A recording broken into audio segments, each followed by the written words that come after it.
Bendiciones, amados hermanos y hermanas, alegría para mí y también para mi esposa Tere, que Dios nos permite otra vez, compartir el mensaje de su palabra. En esta ocasión me voy a centrar en San Mateo capítulo 25, versículo 13. Repito, San Mateo capítulo 25, versículo 13, lo leo y dice así: velad pues, porque no sabéis el día ni la hora en que el Hijo del Hombre ha de venir. Leo también en Hechos capítulo 1, versículo 11. Hechos capítulo 1, versículo 11. Los cuales también les dijeron: varones Galileos, ¿por qué estáis mirando al cielo? Este mismo Jesús que ha sido tomado de vosotros al cielo, así vendrá como le habéis visto ir al cielo. Segunda de Pedro, capítulo 3. Segunda de Pedro, capítulo 3, versículo 9. Repito, segunda de Pedro 3, versículo 9. El Señor no retarda su promesa, según algunos la tienen por tardanza, sino que es paciente para con nosotros, no queriendo que ninguno perezca, sino que todos procedan al arrepentimiento. El versículo 10. Pero el día del Señor vendrá como ladrón en la noche. Y Apocalipsis, en su capítulo 16, versículo 15, leo el versículo 15, dice: he aquí, yo vengo como ladrón. Bienaventurado el que vela y guarda sus ropas, para que no ande desnudo y vean su vergüenza. Como pueden darse cuenta, amados hermanos y hermanas, los textos que leí tienen en común un tema que es sumamente importante en la Biblia, como es la segunda venida de nuestro Señor Jesucristo. Un tema que ciertamente es en las iglesias, ¿verdad?, y en programas religiosos se ha dejado de tocar. Y la segunda venida de Jesús, amados hermanos y hermanas, mire, se anuncia, se repite en el Nuevo Testamento 380 veces. Es decir, una vez para cada día del año, como aprendimos en la lección anterior. ¿Se acuerda? Que 375 veces en la Biblia se menciona que la frase no temas. Bueno, ahora tenemos que la segunda venida de Jesús pues se anuncia en la Biblia, repito, 380 veces. Es decir, una vez para cada día del año. Entonces, cada mañana que nos despertamos, pues debemos de acordarnos que Cristo nos dice cómo: vengo otra vez. Y a través de los siglos, esta ha sido y es la esperanza de la iglesia, de los hijos de Dios. Su primera venida fue anunciada en el Antiguo Testamento aproximadamente 300 veces. Entonces la pregunta surge aquí y es válida. ¿Se cumplió la primera venida de Jesús? La respuesta es sí, se cumplió. Entonces, ¿se cumplirá su segunda venida, que se anuncia, repito, 380 veces en el Nuevo Testamento? La respuesta es sí, se cumplirá su segunda venida. Entonces, en esta ocasión yo quiero enseñarle que la demora de Jesús es bendita. Y le voy a decir que es bendita por 4 razones maravillosas. Y aquí está la primera razón.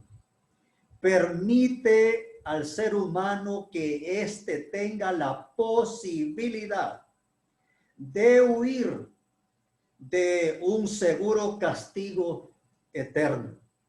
Castigo o condenación que Jesús mismo se refirió a ello en San Juan capítulo 5, versículo 24. Lo voy a leer, repito, San Juan 5, 24. Aquí tengo ya el texto de San Juan 5, versículo 20, vamos a ver, ¿sí? 24, vamos a ver, ¿sí?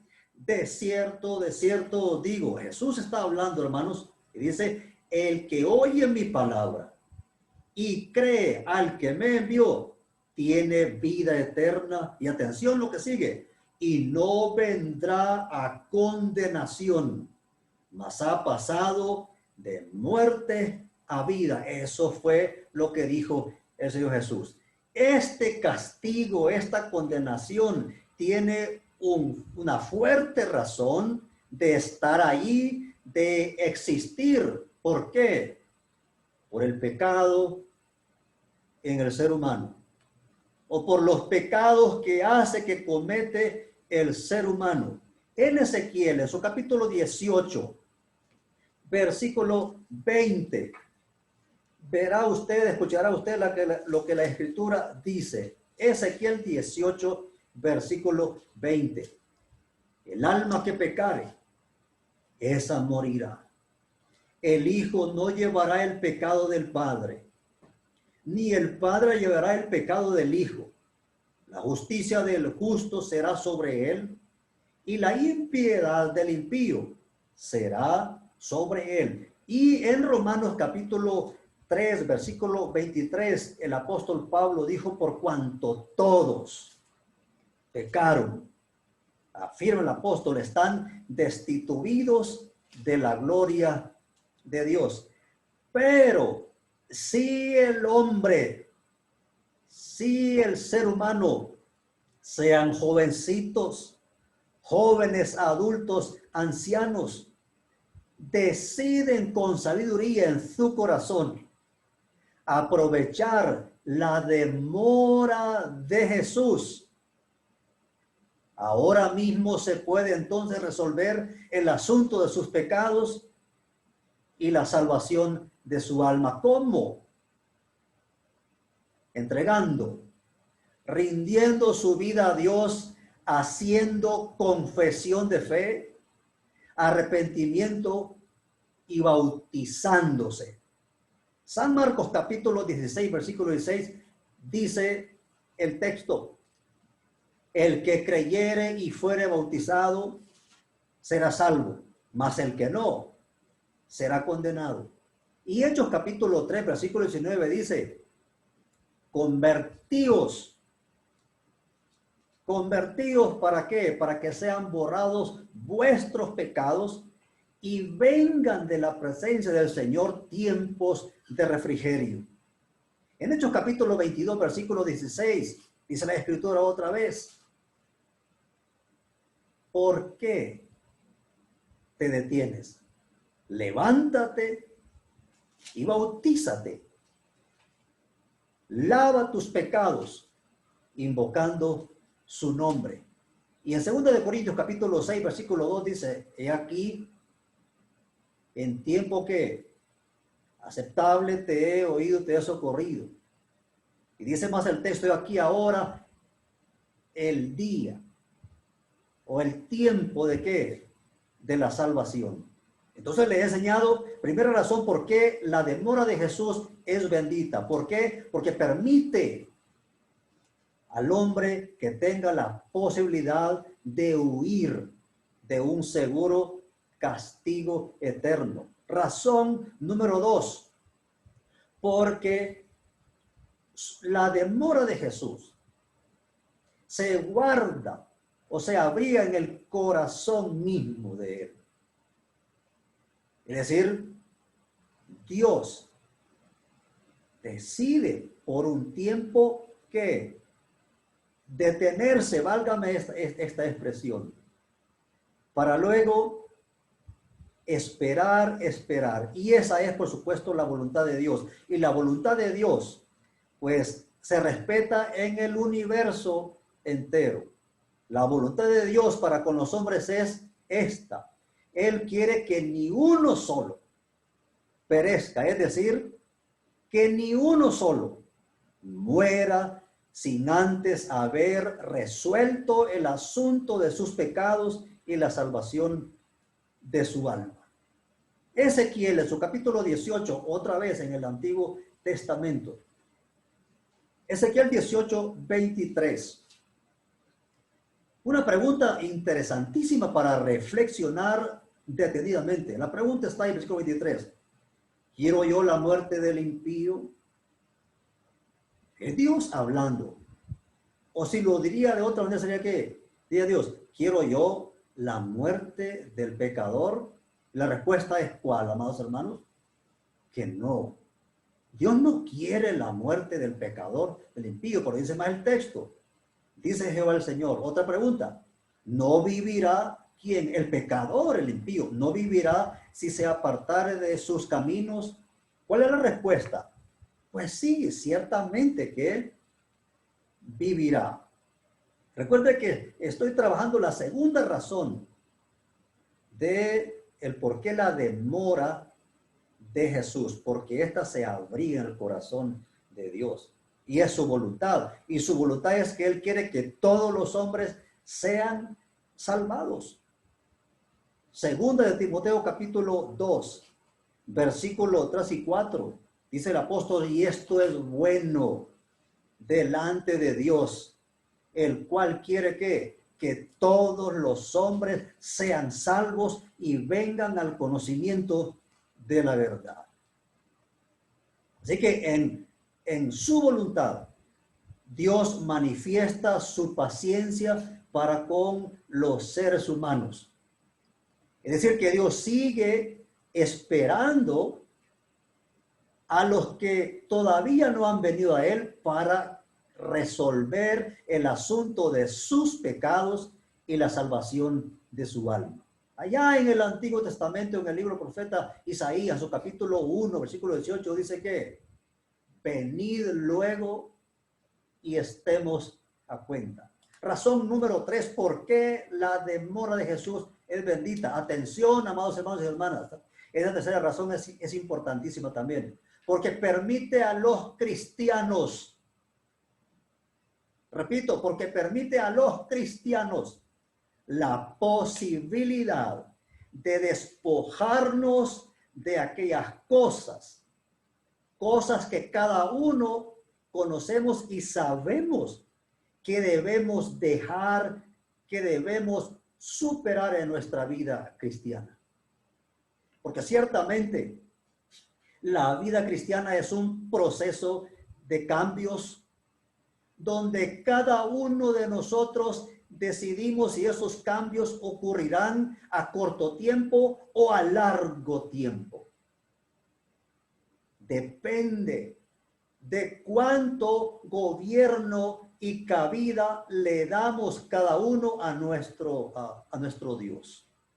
Depende de cuánto nos rendimos y le permitimos al Espíritu Santo que haga su obra en cada uno. Obra de limpieza, de purificación y santificación, ya que esta es la bendita voluntad de Dios para cada uno de sus hijos y de sus hijas. Primera Tesalonicenses en su capítulo 4, versículo 3 y 7. Repito, Primera Tesalonicenses capítulo 4, versículo 3 y 7. Pues la voluntad de Dios es vuestra santificación, que os apartéis de fornicación. Y el versículo 7. Pues no nos ha llamado Dios a inmundicia, sino a santificación. Razón número 4, ¿por qué la demora de Jesús es bendita? Porque permite a cristianos descarriados. Repito otra vez, porque permite a cristianos descarriados, cristianos apartados de Dios y de su iglesia, la oportunidad de reconciliación. ¿Qué piensan, hermanos, a esto que acabo de decir? ¿Es una realidad? Claro que sí. En todas las iglesias hay gente que decidió no ser parte de la iglesia. Hay gente que se han apartado de Dios. Como le diría, en cada familia pareciera que hay un cristiano descarriado. Entonces, la demora de Jesús es bendita para ellos también, porque les da la posibilidad de reconciliación, porque su relación con Él y con su iglesia está rota. Sin embargo, se puede volver a restaurar la relación, comunión con Dios y con la iglesia. Claro que sí. ¿Cómo? Manifestando un corazón humilde y valiente, haciendo lo que Dios ordena. Primera de Juan, en su capítulo 1, versículo 9. Leo esta palabra, maravillosa palabra, que dice de la siguiente manera. Repito otra vez. Primera de Juan, capítulo 1, versículo 9. Si confesamos, y está hablando a cristianos, si confesamos nuestros pecados, Él es fiel y justo para perdonar nuestros pecados y limpiarnos de toda maldad. Esto, amados hermanos y hermanas, sin duda que lleva a la reconciliación con Dios y la iglesia. Esto, sin duda, amados hermanos y hermanas, que lleva a estar de acuerdo con Dios otra vez. La demora de Jesús a su segunda venida es bendita. Por estas 4 razones que le enseñé hoy. Ahora, ¿quién será Jesús para usted en su segunda venida? ¿Cómo lo espera? ¿Será Jesús para usted en su segunda venida su dulce, amante, Salvador y Señor de su vida? ¿O será Jesús para usted en su segunda venida el juez duro y severo? Piense, reflexione, medite a esto que acabo de decir. Sin duda que es muchísimo, pero muchísimo mejor esperar a Jesús como el dulce, amante, Salvador y Señor de nuestra vida. Amados hermanos y hermanas, mantengámonos entonces firmes, fieles, limpios, purificados y santificados, porque Jesús pronto volverá. Que Dios tenga misericordia de nosotros, nos bendiga y un día nos lleve a la vida eterna.